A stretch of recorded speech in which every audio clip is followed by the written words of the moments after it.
بسم اللہ الرحمن الرحیم۔ السلام علیکم ورحمۃ اللہ وبرکاتہ۔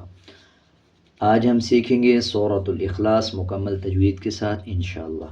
اگر آپ پوری ویڈیو دیکھیں گے تو آپ کو جلدی سمجھ آئے گا، اگر آپ سکپ کر کے دیکھیں گے تو آپ کو آدھا ادھورا سمجھ آئے گا اور پڑھنے سمجھنے میں مشکل ہوگی۔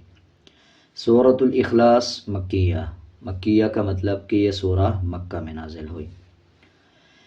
بسم اللہ الرحمن الرحیم۔ قل هو اللہ احد،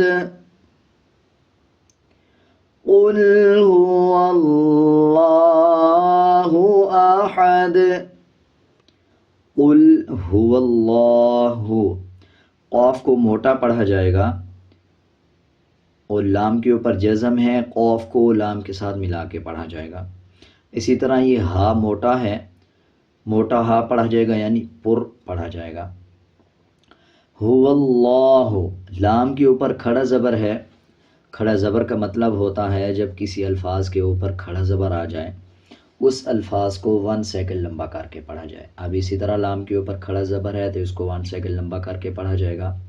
اسی طرح لام کے اوپر شد ہے۔ شد کا مطلب ہوتا ہے جب کسی الفاظ کے اوپر شد آ جائے اس الفاظ کو پچھلے الفاظ کے ساتھ ملا کے پڑھا جائے اور مضبوطی کے ساتھ ادا کیا جائے۔ اب دیکھیں یہ واو کے اوپر زبر ہے تو واو کو لام کے ساتھ ملا کے پڑھیں گے۔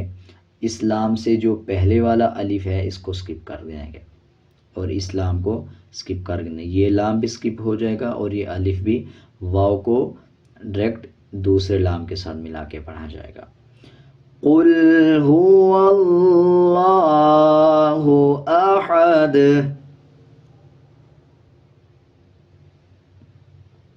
اس میں آپ نے یہ خیال رکھنا ہے کہ ہا کی آواز کو باریک رکھنا ہے، یہ باریک ہا ہے۔ اکثر لوگ اس کو احد پڑھ دیتے ہیں جو کہ غلط ہو جاتا ہے، اور اکثر ہا کے اوپر جو زبر ہوتا ہے اس کو بھی سکپ کر دیتے ہیں، زبر کو بھی پورا نہیں پڑھتے، ہا کو باریک نہیں پڑھتے اور زبر کو سکپ کر جاتے ہیں۔ آپ نے ان چیزوں کا خیال رکھنا ہے۔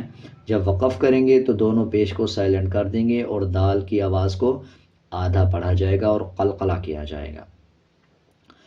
قل هو اللہ احد،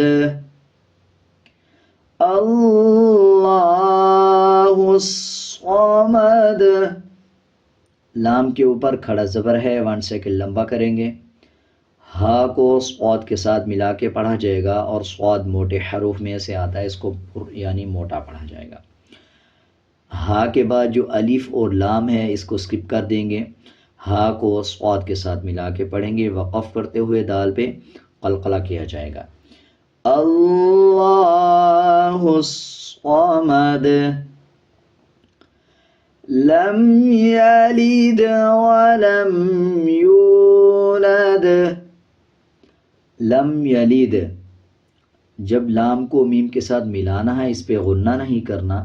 اکثر لوگ اس کو جب پڑھتے ہیں تو یوں پڑھ دیتے ہیں جیسے لم یلد ولم یولد۔ لام کے بعد جو میم ہے اس کے اوپر غنہ نہیں کرنا، بلکہ لم یلد ولم یولد۔ جب واو کے اوپر جزم آ رہا ہو اور اس سے پچھلے الفاظ کے اوپر پیش آ جائے تب یہ حروف مدہ بن جاتا ہے، ان کو 1 سیکنڈ لمبا کر کے پڑھا جاتا ہے۔ اب اکثر لوگ اس کو لمبا نہیں کرتے، اس طرح پڑھ دیتے ہیں جیسے وَلَمْ يُولَدْ۔ یہ اس طرح پڑھنا غلط ہے، بلکہ اس کو صحیح کر کے پڑھا جائے گا۔ جب وقف کریں گے تو دال پہ قلقلہ ہوگا، جیسے لم یلد ولم یولد، لم یلد ولم یولد، ولم یکن لہ۔ اس پہ بھی دیکھیں اکثر لوگ اس پہ غنہ کر دیتے ہیں، ولم پڑھ دیتے ہیں، بلکہ اس پہ غنہ نہیں کیا جائے گا۔ وَلَمْ يَكُنْ لَهُ، جو نون کے اوپر جزم ہے اس کو سکپ کر دیں گے. کاف کے اوپر پیش ہے، کاف شد ہے، کاف کو لام کے ساتھ ملا کے پڑھا جائے گا. اسی طرح ہا کے اوپر الٹا پیش ہے، 1 سیکنڈ لمبا کیا جائے گا.